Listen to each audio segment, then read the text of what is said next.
You talk. I got a new plan. We'll all three talk about this one. Troy gets to talk about this. Just move down to bats. We'll be both team because that's we'll start here and then we'll go to 3 weeks.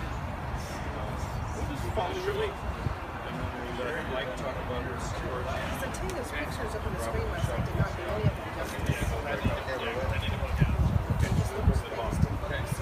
All right, this is my fish. Yes. I talked to Don Baum about it. He doesn't want it anymore, so I agreed to take Nobody it. else asked for it. Because I have a truck big enough to haul it home. Too much waste. You got it. And it takes up too much room in his pond, and it will fit nicely in mine. So. Okay, here's our plan. We're going to discuss only 5 koi. As a group. We're going to do the Grand Champion, the Reserve, the 10, and the spot. Then after that we can break up and talk about your feelings. But it's kind of traditional to always start Grand Champions. I'd like to just make a few general comments about the way we judge. When we're judging on Saturday, we don't really break it down into the component elements the way we do here on Sunday. It's kind of fun for us too to do that. Judging, you really are getting, first of all, first impression. You don't really spend a whole lot of time examining every detail of the pitch. You have to sort of go through a checklist mentally. But we're not, keeping score. It's just a matter of sort of general overall feel. But for today, now we'll talk about a little bit more detail. Some of this is old information, but views aren't bad. At least 50% is a confirmation. We're just going to discuss confirmation. Mike will talk a little bit more about quality and color. So I'll talk about pattern both in general and with reference to the Grand Champion. For confirmation, there's really 4 elements that we're looking for. There's the head, there's the body line, there's the scales, and there's the fins. And those are the 4, and they're really basically kind of all balanced with equal proportions. When we talk about the head, we're talking about the mouth, the eyes, ears. Ears? You don't quite have ears? No. Wait. Their internal ears are right behind the eyes. It's like our internal ears. Semicircular canal structure. So they actually do have ears, including the judge. Gills. Now, confirmation implies conforming to a set of rules and a set of standards, but there's a certain amount of subjectivity in confirmation also. Because heads, just like people, the heads vary in size and shape. Okay? Yeah. No, one's better than the other? Not necessarily. Yeah. Oh, the two. So, on our Grand Champion, the head is a fairly typical Kohaku type head. Okay. Some of the Kohakus you see in Sakis, their heads tend to be a little bit narrower, a little bit more tapered. On the Showa Shiratsuri, variety, sort of a variety specific. It's not a good bad. The only bad thing would be if the transition from the head to the body made it sort of happen. Sometimes fish go through a growing state where the body stays on the head of the head, and the head looks small.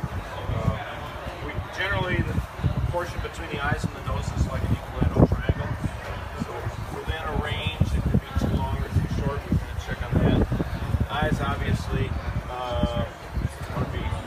We had a couple of fish we were questioning. If there's a lot of color over the eye, you question whether they have actually a full version of the eye. The eye and the rim around the eye, should I do white? She has a little bit of red in the rim. It's not a big deal. She won't. It's very small defect. There's no perfect fish. Every fish has perfect fish. Maybe you would have a little red in the eye, but it's not. So that's not my area. That's right. Right. Red in the eye, red in the peck. That's not pattern issue. It's not confirmation issue. It's a pattern. It's a pattern issue. Moving on to the fins. Well balanced. Not too big, not too small, but they don't have to be, basically it's how it fits into the fish. say average. You can see, you know, smaller fins, it's not going to be a big deal as long as they match. The leading ray of the pectoral fins is very important. It has to be strong enough to hold up on a big fish like this. If the ray is not thick enough, they could be a little floppy. You know, fins are beautiful on her. Scales, even, no missing scales. Nice even rows. She's got thick hair, which is another issue. That's mine, so I don't want to get out of my hair. Don't go there. Step on all kinds of toes, didn't he? Body line, out of bow take. Japan term is showing is fat. Okay. Sumo wrestler getting close to being a little bit too large. Basically, a fish should be a healthy looking, strong, swims well.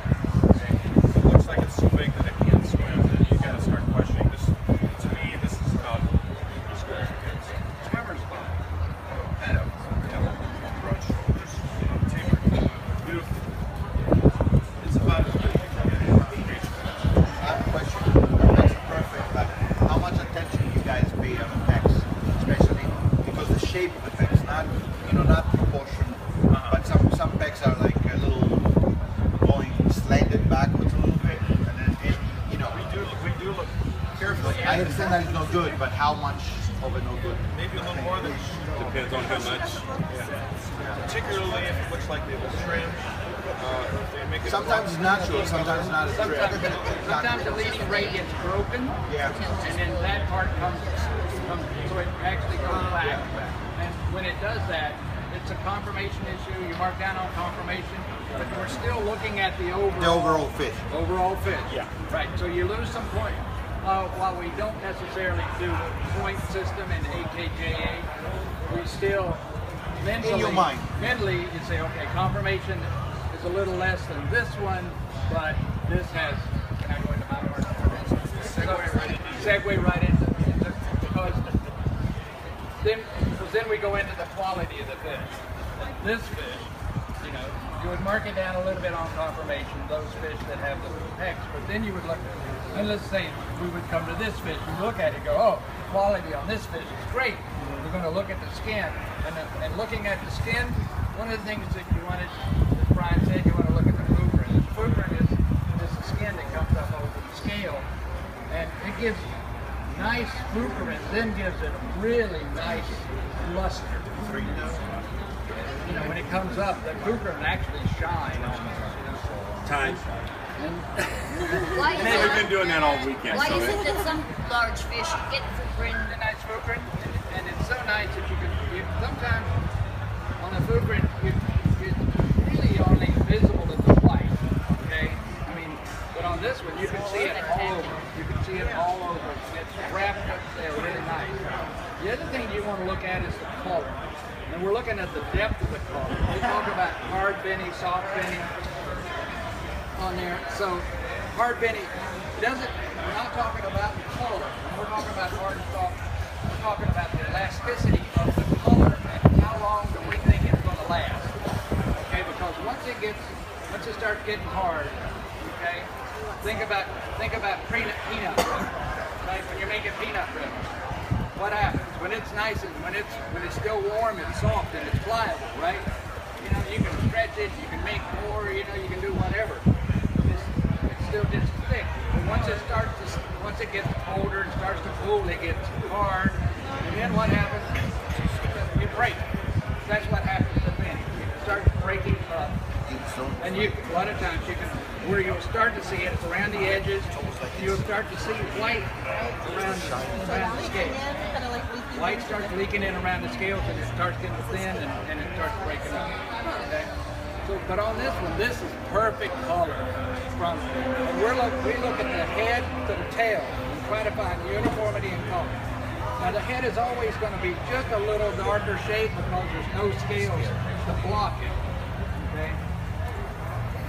So on this, but you want to look from the back of the head to the tail and look at the color all the way back. And it is just uniform and just beautiful. And it's just got nice, soft looking skin. Some of them, as they get older, some of us can't keep our lovely complexions as well as others. sometimes we get wrinkled and whatever. Yeah, you know, that happens. Hey, what are you gonna, you know? These were still living, right? But this one has none of that. None of that. Looks like a 2-year-old. Yeah. I mean, this is a jumbo toe size. Very young. I think that fish has another Super few jumbo. years. Yeah, jumbo toe size. That's what it is. That's extra jumbo. Sakai.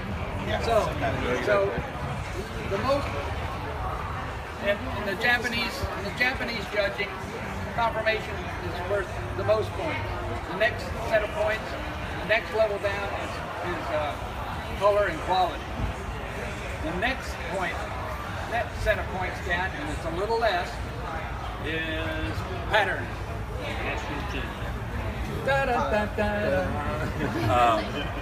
As everybody knows, pattern is not important until the fish doesn't have that, and then all of a sudden it becomes important. Bobby and I talk quite a bit, and I like to always talk about on a big fish like this. Would this fish have caught your attention when it was 8 inches long? Maybe not so much. You know, we want, we're looking for the 3-step, we're looking for the perfect 4-step, that kind of stuff. It may not have caught, but look at what it does for this particular fish. And one of the things when you're looking for smaller fish is how that pattern wraps down. This fish, I don't have a photo of it when it was smaller, but you know, that pattern wrapped, and I'm going to use, as long as Steve Childers isn't around, I can use this. I always owe him $5 when I use his analogy, but you know, that's a fish, if you're looking down on it, that's your fish when it's 8 inches. And that pattern is wrapping all the way down. Well, as that fish grows, and that pattern starts coming up, it doesn't look so much. So you start seeing the cuts in the pattern and things, and you see a little bit of that here. But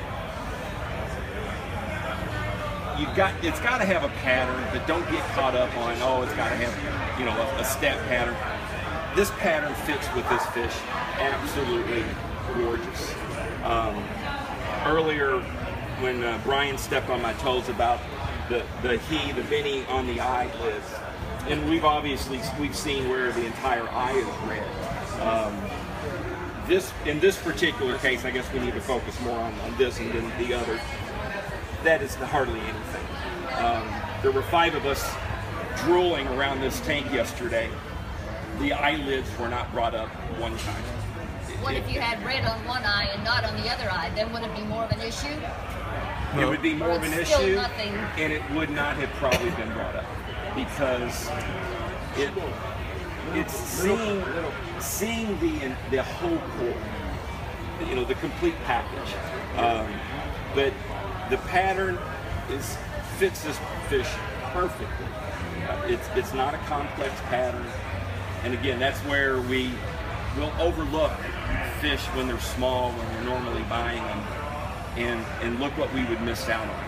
That fish, the same fish, had a 3 or 4 step pattern, about a 2 or 3 step, clear step pattern you would have given to the fish. There's a little more refinement. Yes. You know, there's refinement to patterns. But because they like to play that, we all do it, but you know, if everything's equal, does the 4-step beat the 3-step? Depending, it's never equal. it doesn't typically fall back to that, okay? But you know, going back to what they've said, to be able to keep a fish, and I guess we're talking about pattern a little bit, but you know, things happen to these animals, nicks and bumps. They will find a way to hurt themselves, and to get a fish this size, and there's nothing. I mean, it's unbelievable. To travel so far. And I tell you, just from standing here, if this was a little fish, this thing would be darting all over. I mean, there's too many people. I'm from the thoroughbred horse industry. I'm from that area. And they will tell you, horses know when they're being looked at, and it's race day. They just know. This fish owns this tank. This is her tank. And I think she knows she won grand champion. I really do. She knows she won. She's used to the crowd around her tank after Probably before the judging. Is she a baby at home? Before the judging. Yeah, Is she a spoiled baby at home? Well, we saw her yesterday kind of swim up and do that. So she knew what was going on. But no, I just, guys, I drove 14 hours one way to come see these fish. And I mean, I could come I love seeing them all, but I could have drove 14 hours to see this fish and then drive home. And I would have been, it was worth every minute. Now you can drive to my house. This fish also won in Dallas last fall. Dale and I picked it. I'm glad the judges here got it right too. We do our best. To put it a little bit into perspective, at the All Japan show that was held earlier this year, generally you have to be 85 centimeters above to be considered, which probably is about where she is now, which is about 85. There are only 19 koi in that size for Rosanke at the All Japan show. To put her in perspective, what a rare specimen this fish is. Very rare. You know, and one last, well, they can keep going. One last thing for me. We were talking this morning at breakfast. We were talking about fish that are rare, that you would use that term rare, unique, odd, maybe, different. This is lottery rare. You don't get to the end. Was this fish grown out in the U.S.? Was it Grown out in the U.S.? I just judged it yesterday. Yeah, we'll have the owner will have to share some of that with you. We ready to move on? Yeah, let's go to the reserve champion. A couple bats down. It's Shaw.